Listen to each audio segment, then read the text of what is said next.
పెంటపాటి పుల్లారావు గారు, మొన్న ప్రకటన చూసాం, ఈరోజు దాదాపు ఖరారైంది, ఇంకా అమలు అనేదే తరువాయి.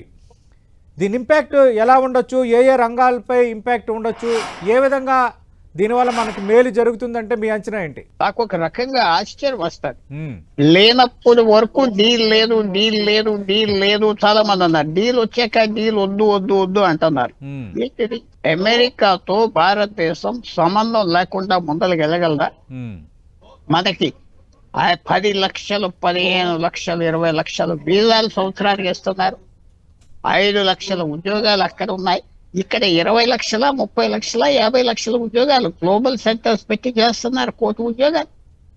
ఆ దేశంతో మనకి సంబంధం ఉండటం మంచిది కాదా? ఎవరితో పెట్టుకోవాలి సంబంధం? ఇరాన్తో, వెనజువెలాతో, నార్త్ కొరియాతో, రష్యాతో, చైనాతో పెట్టుకోవాలి. కానీ ఇంత లాభం వస్తుందా?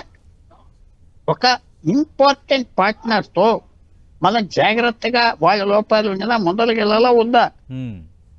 ఆఖరికి నాకు ఆశ్చర్యం వేస్తుంది. మనకి 9 నెలలు 10 నెలలు మనకి అగ్రిమెంట్ లేకపోవడం వల్ల పక్క దేశాలు పాకిస్తాన్, బంగ్లాదేశ్ వాళ్ళకి తక్కువ టారిఫ్ వల్ల బిలియన్లు ఎక్స్పోర్ట్ చేసుకున్నారు. మనకి కొత్త డీల్ ఏమున్నది? ఎంత మంచి డీల్ వచ్చింది. ఆ ఫార్మాస్యూటికల్ కంపెనీ హైదరాబాద్ లో వేసి అన్ని చక్కగా ఎక్స్పోర్ట్ చేసుకుంటే వెళ్ళొచ్చు, ఇంకా పెంచుకోవచ్చు. అదే రకంగా యాపిల్ లాంటి కంపెనీలు ఫ్యాక్టరీలు పెట్టమని ఆపర్చునిటీ వచ్చింది. చైనా నుంచి కొన్ని తీసేసి అన్నిటికంటే ముఖ్యం ఆక్వాకల్చర్ ఇప్పుడు తెలంగాణలో కూడా ముఖ్యమైన సెక్టర్ అవుతుంది కదా. ఆ నీరు దానివల్ల ఆంధ్రాలో లాగా లక్షల మందికి ఉద్యోగాలు వస్తున్నాయి, లక్షల మంది మొదలుకెళ్తారు. టెక్స్టైల్స్ ఇవన్నీ వచ్చాక ఇక దాంట్లో అది బాగోలేదు ఇది బాగోలేదు ఎన్నో ఉంటాయి బాగోని. సో నేను అనుకుంటున్నా ఈ డీల్ మనకు చాలా ఇంపార్టెంట్. టారిఫ్స్ తగ్గించి మళ్ళీ మనం ముందరికి వెళ్ళిపోతాం. కొంతమంది అంటున్నారు ఆయనకి 0 టారిఫ్. కరెక్ట్. దేని మీద 0 టారిఫ్? మనం బోయింగ్ ప్లేన్లు అక్కడ పంపిస్తున్నావా? ఆయుధాలు అక్కడికి ఎక్స్పోర్ట్ చేస్తున్నావా? వార్ ప్లేన్స్ పంపిస్తున్నావా? మిసైల్స్ పంపిస్తున్నావా? ఇంటెలిజెన్స్ టెక్నాలజీ వాళ్ళు పంపించేది మన దేశానికి 0% అంటే తప్పేంటి? సంవత్సరానికి $20 బిలియన్ ఆయుధాలు ప్లేన్లు కొంటున్నప్పుడు దాని మీద పన్ను మన ప్రభుత్వం మన మీదే వేసుకోవాలా? ఎక్కడ ఉన్నదా ఇది? మీ ఇంట్లో కొనుక్కునే సామాను మీకు నెత్తి అవసరాల మీద మీ పన్ను మళ్ళీ వేసుకుని ఎవరికో ఇస్తారా? అకౌంటింగ్ సిస్టమ్ రేషనలైజ్ చేశారు. తర్వాత రైతులు అంటున్నారు. ఎన్ని రైతులు తెలుసు మీకు తెలంగాణ ఆంధ్రాలో? బాదం పెంచేవాళ్ళు, పిస్తా పెంచేవాళ్ళు చెప్పండి నాకు సరదాగా. సోయాబీన్ పెంచేవాళ్ళు ఎంతమంది ఉన్నారు? ఎక్కడ ఉన్నది అక్కడ? అలాంటి పంపిస్తారు. అంటే సోయాబీన్ కొద్దిగా పంపిస్తారు. సోయాబీన్ ఎవరు వస్తున్నారు? ఫార్మర్స్, డైరీ రంగానికి దీనివల్ల కొంత ఇబ్బంది ఉంది అంటున్నారు. ఉండదు.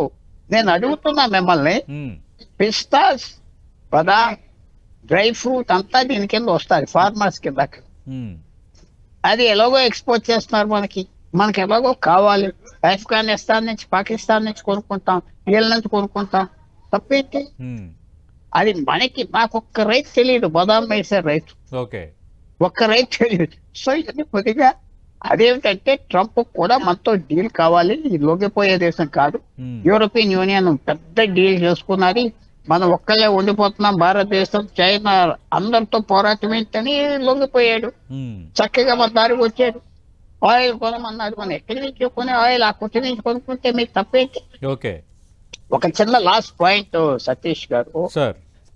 భారతదేశంలో తెలుగు రాష్ట్రాలకి ఏది ముఖ్యం? అమెరికా అంటే అక్కడికి వెళ్ళి పని చేయటం, అంతేనా? అంతే కదా. అంతే. అది వద్దా మీకు?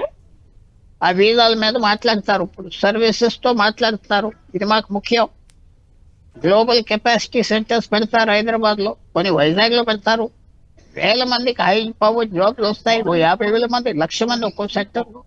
అన్నిటికీ మన బడ్జెట్ లో ఇచ్చారు కదా, ట్యాక్సెస్ లేకుండా చేశారు కదా. సో మనం పాజిటివ్ గా వెళ్ళాలి, పాజిటివ్ గా వెళ్ళాలి. తప్పులు ఉంటే దిద్దుకుంటారు. నాకు పెద్ద తప్పులు ఏం కనపడతాయి. చౌకగా బాదాం, చౌకగా పిస్తా వస్తే నష్టం ఏంటి? అది పరిస్థితి. పుల్లారావు గారు, అంటే భారత ఎగుమతులు భారీగా పెరిగే ఛాన్స్ ఉంటుందా దీనివల్ల అన్నది ఒకటి. రెండోది, ప్రధానంగా అమెరికాలో మనం చూస్తే ఈ చైనా వియత్నాం ఉత్పత్తులకు మెరుగైన పోటీ ఉంది. ఇప్పుడు ఈ డీల్ వల్ల చైనా ఆధిపత్యానికి ఈ భారత్ ఉత్పత్తులతో బ్రేక్ పడే ఛాన్స్ ఉందా? చైనా ఆప్ చేయటం అమెరికా కష్టం, ఆప్ చేయలేదు. చైనా ఒక వేరే స్పీడ్ మీద ఉన్నది. కానీ మనకి మంచిది కదా. మనకి ఇప్పుడు మీరు మే నెల జూన్ నెలలో ట్రంప్ భారతదేశం మీద ఎంతో కోపంగా ఉండి యాపిల్కి ఏం చెప్పారు, మీరు ఫ్యాక్టరీలు అక్కడ పెడతానికి వీలు లేదన్నాడు. ఇప్పుడు పెడతారు. ఒక యాపిల్ ఫ్యాక్టరీ పెడితే 1,00,000 ఉద్యోగాలు డైరెక్ట్ ఇండైరెక్ట్ గా వస్తుంది. ఆ రాష్ట్రం మారిపోతుంది. ఆ రాష్ట్రం అలాంటి అవకాశాలు వస్తాయి. చైనా +1 అంటే చైనాలో ఉన్న ఎన్ని ఫ్యాక్టరీలు ఉండదో ఒక ఫ్యాక్టరీ షిఫ్ట్ చేయని అమెరికన్ కంపెనీస్ అందరికి ఒక ఆర్డర్ ఉన్నది, ఒక రూల్ పెట్టుకున్నారు. ఎందుకంటే చైనా మీద డిపెండ్ అవ్వకూడదు పూర్తిగా. మనకు వస్తాయి బెనిఫిట్స్. ఓకే, ట్యాక్సెస్ తగ్గించారు. వియత్నాం, పాకిస్తాన్, బంగ్లాదేశ్ అందరికంటే తగ్గాం కదా మనం. మనకి కాంపిటీషన్ వచ్చింది కదా మెరైన్ ప్రొడక్ట్స్ దాంట్లో దీంట్లో.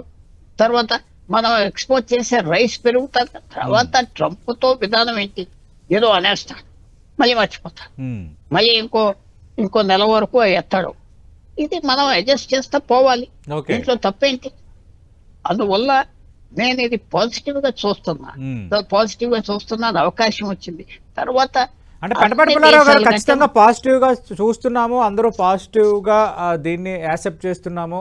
ఇది భారత్కు రకంగా భారత ఆర్థిక వ్యవస్థ పరిపుష్టం అవ్వటానికి ఇది ఒక మరింత ఊపినిచ్చే అంశం అనేది.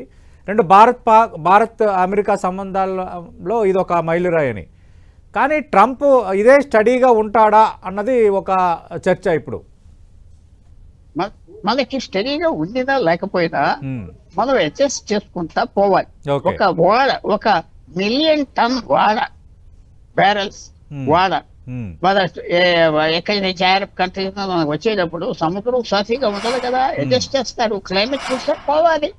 మనకి నిన్న రాత్రి 12 గంటలు 1 గంట నుంచి ట్యాక్సెస్ తగ్గినాయి. వెంటనే సంతకం ఎవరు పెట్టారు? వెనజువేలా ఆయిల్ కి రిలయన్స్ పెట్టారు. వెనజువేలా నుంచి చమురుకి. అవును, మార్కెట్ ఇంటర్నేషనల్ మార్కెట్ పడిపోతుంది కదా. మనం వెంటనే వెనజువేలా నుంచి కొనగానే ఇతర దేశాల నుంచి కొంటాం మానేశాక డిమాండ్ పోతుంది కదా. అవును, మనకి ఎక్స్పోర్ట్స్ అమెరికాతో పెరుగుతాయా పెరగవా చూసుకుంటే మనకి స్ట్రాటజిక్ గా అమెరికా ఇలాగ మనతో నీరుకు వచ్చింది. యూరోప్ వచ్చాక బంగ్లాదేశ్ మాట్లాడలేకపోతున్నారు, పాకిస్తాన్ మాట్లాడలేకపోతున్నారు. నేను బంగ్లాదేశ్ జమాయితీ ఇస్లాం ఏం స్టేట్మెంట్ ఇచ్చారు, మేము భారతదేశంతో మిగతా దేశాలతో లాగా మంచి సంబంధాలు పెట్టుకుంటామని ఫస్ట్ టైం ఇచ్చారు 40 సంవత్సరాల్లో. ఇది ఓవరాల్ గా వాళ్ళ క్యాల్కులేషన్. అమెరికాతో స్నేహం పాడైపోయింది భారతదేశానికి. దిగుబడి అవుతుంది. వాళ్ళకి మనకి వాళ్ళకి సంబంధం కేర్ఫుల్ గా చూశారు ఈ విషయంలో. చాలా తర్వాత అన్నిట్లకంటే ఒక 2 పాయింట్స్ చెప్తాను. ట్రంప్ టెంపర్మెంట్ ఏంటి? ఏదో తిట్టాడు, మనం తిడతాం, మళ్ళీ తిడతాడు, ఇంకా అవుతూ ఉంటాం. మనం మాట్లాడలేదు, తిరిగి తిట్టలేదు అని కొంతమంది అన్నారు. తెలుసు వాళ్ళకి. ఒక్క స్టేట్మెంట్ మన ప్రభుత్వం వ్యతిరేకంగా ఇస్తే ట్రంప్ తో పాడైపోతాం. ఇవ్వలేదు కదా. నిశ్శబ్దమే పాలసీ, నిశ్శబ్దమే మంచి పాలసీ. చైనాతో కూడా నిశ్శబ్దంగా ఉన్నాం, ధరలోకి వచ్చారు, అడ్జస్ట్మెంట్ అవుతున్నాం. అమెరికాతో ఏ మాట్లాడలేదు లేదు. సెప్టెంబర్ 3వ తారీఖు మీకు జ్ఞాపకం చేస్తాను సతీష్ గారు. సెప్టెంబర్ 3, 2025 బీజింగ్ చైనాలో పెద్ద మీటింగ్ జరిగితే మోడీ గారు వెళ్ళారు. వ్లాదిమిర్ పుతిన్ అందరూ ఉన్న చోట వచ్చేసాక ప్రెస్ కాన్ఫరెన్స్ పెడితే పుతిన్ మీరు ఇంటర్నేషనల్ ప్రెస్ కి చెప్పాడు, భారతదేశం లాంటి దేశాన్ని మీరు తిడతారా అమెరికాతో? పెద్ద పార్ట్నర్ మీతో మీరు తిడితే లొంగిపోతారా? మర్యాద ఇస్తే మాట్లాడతారా? ఆ రోజు నుంచి మీరు చూసుకోండి గూగుల్ వెళ్ళని. సెప్టెంబర్ 3 నుంచి ఒక్క విమర్శ రాలేదు భారతదేశం మీద. అర్థం చేసుకున్నారు భారతదేశంతో సాక్షి. మనం కూడా కేర్ఫుల్ గా మాట అనలేదు కదా. అది ట్రంప్ ఫ్యామిలీ మెంబర్స్ వచ్చే చాలా వెనకాల జరిగింది. ఇక్కడ ట్రంప్ ఫ్యామిలీ మెంబర్స్ భారతదేశం తిరిగారు, ఎన్నో జరిగినాయి. పెద్ద లాబీస్ పెడతాం, అర్థం చేసుకున్నారు. వీళ్ళు లొంగరు, ఏమి తిట్టలేదు. వీళ్ళు లేకపోతే మనకు సాగదు. ఒక ఎంత పెద్ద బండి ఉండినా ఒక చక్రం లేదు. సో ఇవన్నీ మనకి ముందర వెళ్ళిపోతాం కదా. ముందర వెళ్ళిపోతాం, ఏమొస్తుంది తేడా? ఏంటి పెద్ద తేడా అమెరికాతో? అన్ని దేశాల మీద ట్యాక్స్ వేసే సుంకాలు మీరు అర్థం చేసుకోవట్లేదు. 15% మినిమం అన్నారు. ఒక బ్రిటన్ కే 10% ఇచ్చేది. పాత సంబంధం ఉన్నది. తీసుకొని అన్ని దేశాలతో మనం కామన్, రూపాయి వాల్యూ పెరిగింది, రూపాయి స్టేబిలైజ్ అవుతుంది, స్టాక్ మార్కెట్ పెరిగింది. ఇవన్నీ పడిపోయినప్పుడు నేను ప్రభుత్వం ఎన్నో తప్పులు చేస్తుంది, ఎన్నో విషయాలు. వ్యవసాయము మన జాగ్రత్త చూడలేదు ఈ దేశంలో అని అంటున్నా. జిఎస్టీ ఎక్కువగా ఉన్నాయి, ఇన్కమ్ ట్యాక్స్ ఎక్కువగా ఉన్నది, మధ్యతరగతి వాళ్ళకి కన్సంప్షన్ స్పెండింగ్, జోబులో డబ్బులు తగ్గించేశారు, హౌసింగ్ రేట్స్ పెరిగిపోయింది, చాలా కష్టంగా ఉన్నారు మధ్యతరగతి వాళ్ళు. ఎవరైతే ఫ్రీ ఫీజు రావో సిటీలో అవేం చూడలేదు. కానీ విదేశీ విషయాల్లో, ఈ కామర్స్ విషయాల్లో అద్భుతంగా చేశారు. ఏది బాగా చేశారో చెప్పాలి, ఏది బాగా చేశారో చెప్పాలి. అది మన పరిస్థితి. రైట్. బెండపాటి పుల్లారావు గారు, ఓకే, ఈ డీల్ వల్ల ఎలాంటి ప్రయోజనం ఉండొచ్చు, ఇప్పుడు ఎంత ఆవశ్యకం అన్నది మనం మాట్లాడుకున్నాం. ఇప్పుడు నేను అడగబోతున్న ప్రశ్న ఏంటంటే, దౌత్యపరంగా భారత్కి ఇది ఎంతవరకు బూస్ట్ అని. ఎందుకంటే అమెరికా భారత్ మధ్య టారిఫ్ వార్ స్టార్ట్ అవ్వటము, తర్వాత ఈ వీసా నిబంధనలను కొంత క్రమబద్ధీకరించడము, కొంత టైటన్ చేయడంతో భారత్ ఎక్కువగా ఇంపాక్ట్ గురవుతోంది. బట్ వేరే యాజ్ పాకిస్తాన్తో అమెరికా స్నేహం కానీ, మన శత్రు దేశాలకి కొంత స్నేహాస్తం పంచుతుండడం, ఈ పరిణామాలను గత ఏడాదిలో చూసాం. వాటి నేపథ్యంలో దౌత్యపరంగా భారత్కి ఇది ఎంతవరకు మేలు జరుగుతుంది, భారత్ అమెరికా సంబంధాల పరంగా ఇది ఎంతవరకు ప్లస్? మీకు ఈ 10 రోజులు బట్టి బంగ్లాదేశ్ నుంచి, పాకిస్తాన్ నుంచి ప్రెస్ అది చూస్తే అసలు మాటే రాలేదు, మాట్లాడలేకపోతున్నారు. వాళ్ళు అనుకున్నది ఇదేదో పర్మనెంట్ విరోధంగా ఉంటారు అమెరికాతో, మనమంతా సాగుతారు. అది చాలా ట్రంప్కి మీరు అన్న మాట, వాళ్ళు ఏమన్నా ఉపయోగపడితే వాడుకుంటారు, లేకపోతే అవ్వమంటారు. బంగ్లాదేశ్కి ఏమి ఇస్తారు? ఏమి. పాకిస్తాన్ ఏదో ఇస్తాను, మినరల్స్ ఉన్నాయి, ఇవి ఉన్నాయి అన్నాడు, అది కూడా ఆ రోజు వరకే. ఇవన్నీ మార్కెట్ ఫోర్సెస్ డిటర్మిన్ చేస్తాయి. పెద్ద మెసేజ్ వెళ్ళింది బంగ్లాదేశ్ కి, పాకిస్తాన్ కి, చైనాకి ఏంటంటే భారతదేశం వేరే లెవెల్లో ఉన్నారు.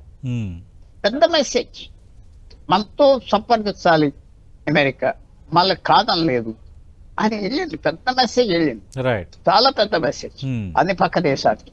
అది ఎప్పుడైతే అమెరికా మనకి ఏదో పెద్ద యుద్ధం అయిపోతున్నట్టుగా ఉన్నారో వాళ్ళు చాలా ఆనందపడ్డారు. ఇది ఏదో అయిపోతుంది, మనకేదో అది ఎగిరిపోయినాయి కదా. మెయిన్ థింగ్ ఏమిటంటే వాళ్ళకి ఎకానమీని పెద్ద దెబ్బ కొట్టేస్తుంది. టెక్స్టైల్స్, వ్యవసాయం, బాస్మతి రైస్ పాకిస్తాన్ ఎక్స్పోర్ట్ చేసింది ఈ సంవత్సరంలో ఎక్కువగా. ఇప్పుడు అన్ని ఎగిరిపోతాయి కదా, మెరీన్ ప్రొడక్ట్స్ ఎగిరిపోతాయి కదా. బంగ్లాదేశ్ $50 బిలియన్ మొత్తం ఎక్స్పోర్ట్స్ సంవత్సరానికి, $30 బిలియన్ టెక్స్టైల్స్ యూరోపియన్ యూనియన్ కి, అమెరికా. అవన్నీ ఎగిరిపోతాయి కదా. ఇప్పుడు వాళ్ళకి ట్యాక్స్ ఏం లేదు, పేద దేశం అని ఫ్రీ ట్యాక్స్ వాళ్ళకి. మనకి 12% ఉండే తీశారు కదా యూరోపియన్. చాలా స్ట్రాటజిక్ గా పీయూష్ గోయల్ ప్రభుత్వం చేశారు. బంగ్లాదేశ్ కి నొప్పి పెట్టాలి, పాకిస్తాన్ కి నొప్పి పెట్టాలి, నేపాల్ కి నొప్పి పెట్టాలి, ఉదయం చెప్పారు కదా. వాళ్ళ వస్తువులు ఎవరు కొంటారు? లేకపోతే ఏమన్నారు 3 నెలల క్రితం బంగ్లాదేశ్ ప్రెసిడెంట్, ఇండియా ఎక్స్పోర్ట్ చేయలేదు, మన దగ్గరకు వచ్చి ఫ్యాక్టరీలు పెట్టాలి, వాళ్ళ గత అలాగ వచ్చింది అన్నాడు. ఇప్పుడు ఏమంటున్నాడు? మాట్లాడలేకపోతున్నారు. మొత్తానికి చాలా మంచిది. మనకి ఏంటంటే ఒక్కో రోజుకి బ్రతకాలి, 1 డే అట్ ఎ టైం అంట. 1 డే. ఏ దేశానికి 1000 నిమిషంలో ఎంత మార్పు వస్తుంది ఎవరు చెప్తారు? ఎన్ని ఇలా ఉంచండి. మనకి తాలిబాన్ ఆఫ్ఘనిస్తాన్కి సంబంధం వచ్చింది. ఆ సంబంధం ఇరాన్ ద్వారా, పోర్ట్ ద్వారా. అమెరికా దాన్ని బ్యాన్ చేయలేదే, 6 నెలలు టైం ఇచ్చింది శాంక్షన్స్ కి. ఎందుకు ఇచ్చింది? ఆ రోజు వాళ్ళు ఇంకా సెంట్రల్ ఏషియాకి వెళ్ళొచ్చు, చైనాకి దమ్ము ఉంటుంది, ఉంటాయి. ఒక ఆలోచన కాదు ఇది. ఒక పెద్ద దేశంతో చెడ్డ సంబంధం వస్తే ఎన్నో నష్టాలు ఉంటాయి. విరోధం తగ్గిస్తే